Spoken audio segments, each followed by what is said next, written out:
మాధవి, అభిజిత్ వాళ్ళు కూడా big boss నుంచి వచ్చి జడ్జెస్ అయ్యారు. అదేంటో నవదీప్ బిందు మాది ఒక ప్యాకేజ్ లాగా మాస్ జాతరకి వాళ్ళే దీనికి వాళ్ళే, దీంట్లో ఓన్లీ అభిజిత్ యాడ్ అయ్యాడు. అగ్ని పరీక్ష అంటే ఏం పరీక్ష ఇచ్చావు నువ్వు? అదే పాత చింతకాయ పచ్చడిలాగా డిప్స్ కొట్టండి, ఈ ఎక్కడ పోయినా డిప్స్ కొట్టండి.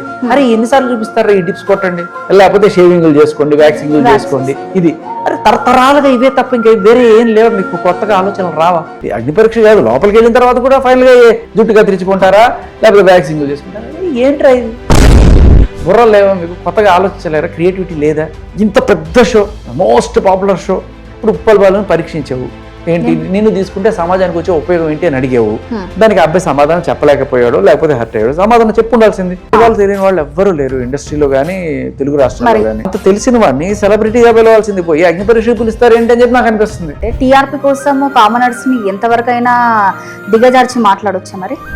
దిగజార్చి మాట్లాడతాం, మీరు ప్రూవ్ చేసుకోండి. మాట్లాడడం అంటే నువ్వు వేస్ట్ గానో కాదు, అంటే వెళ్ళిపోరా అంటే కూడా పడాలా? మేల్ ఫీమేల్ అనే ఉంటాయి కానీ మూడో కాలం కూడా పెట్టారా లేదా.